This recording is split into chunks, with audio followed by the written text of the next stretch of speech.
Okay, so today we're going to do lesson 10, combining like terms.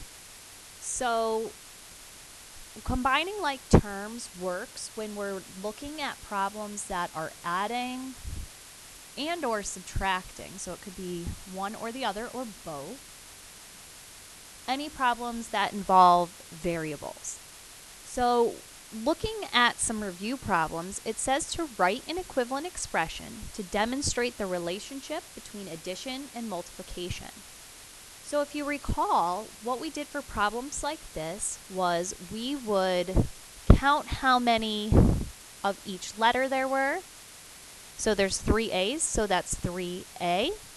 3 times A. Remember that multiplication is repeated addition.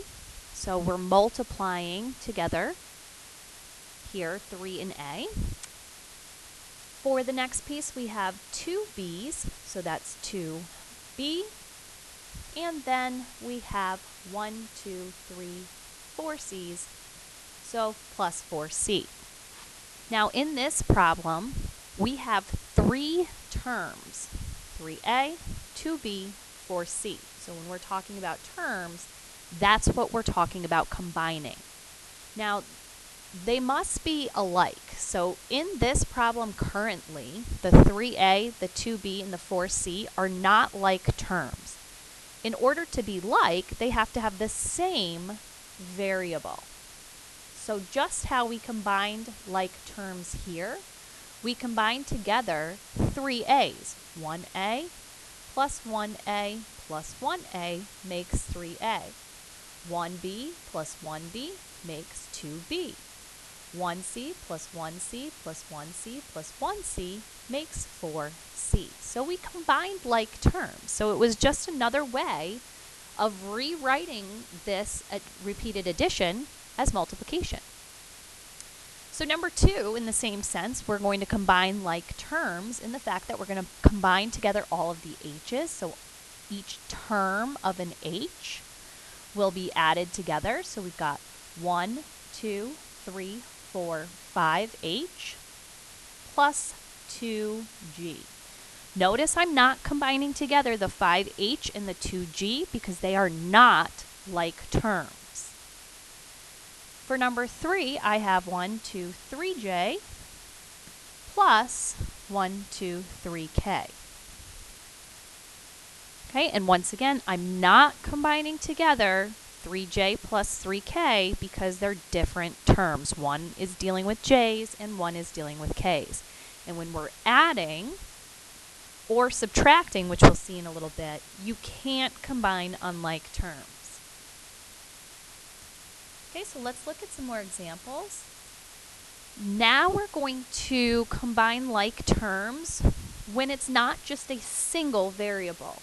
So for example, with the first one, we have 7Z, which if we were to work backwards from the previous problem, 7Z would be 7 separate Z's added together. Repeated addition is that multiplication. We also have 9Z. So if I'm adding those two together, that means I would have another 9 Z's. 1, 2, 3, 4, 5, 6, 7, 8, 9. So I'm adding all of these together. And if I want to simplify these or write them with as few numbers and variables that I can add them all together and count them up as 1. So if I have my 7 Z's that I had from the 7Z and my 9 Z's from the 9Z, if I add those together, I have a total of 16 Z's. If you think about it, 7 plus 9 is 16, and just attach the Z to it. So if we look at number 2, I have 6x plus 5x. So that would mean 6 x's plus another 5 x's gives me altogether 5 plus 6, or 11x. With number 3, we start to bring in subtraction. So now this is saying 12m minus 3m. So in this case, that minus sticks with that 3m.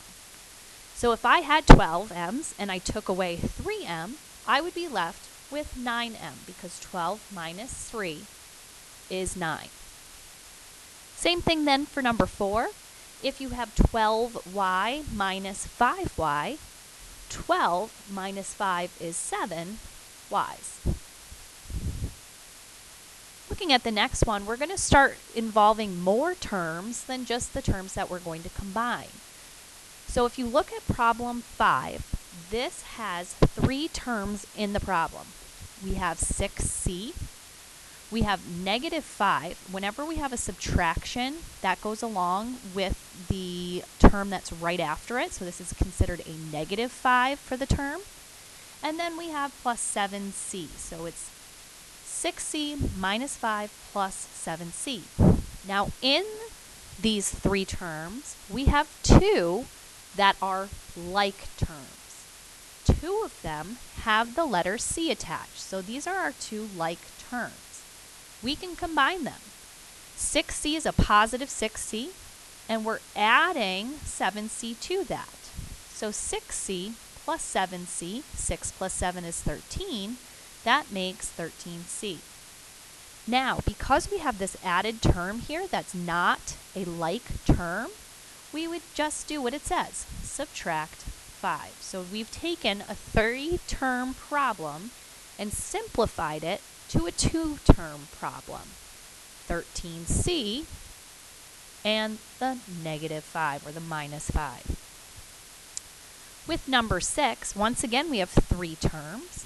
I like to go through and either underline or circle the ones that are like. So 3w and 4w are like terms, and the 7k is a different term that will not combine with these 2. So 3w plus 4w is 7w, and then we just add on the 7k.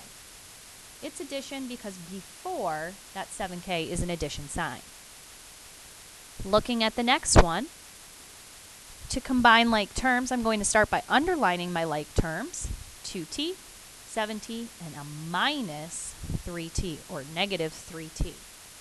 So what I'll do with this one is I'll work left to right, just like I do in order of operations. So first I'll start by adding the 2t and the 7t together, which makes 9t.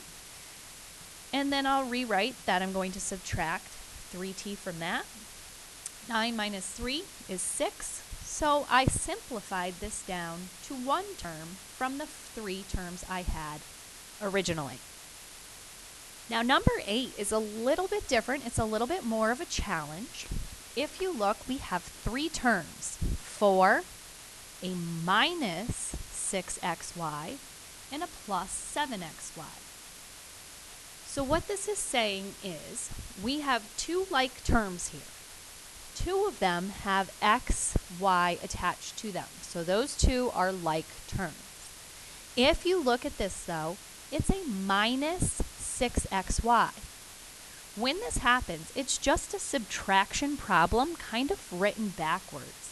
So this is really saying 7xy minus 6xy. So if I do 7 minus 6, I get 1. It's a positive 1 that I get when I do 7 minus 6.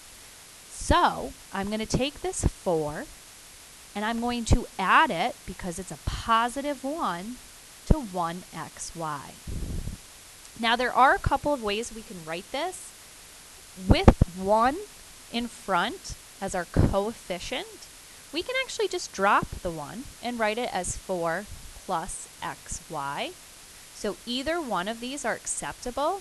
You're going to often see it written as xy, just knowing that there's an imaginary 1 in front.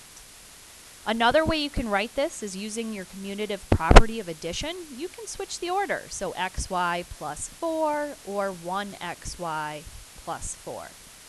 Any of those ways is an acceptable way to write this in its simplified form. So what I want you to do now is I'd like you to pause this video, and I would like you to try the examples that you have in the next section. So go ahead and pause.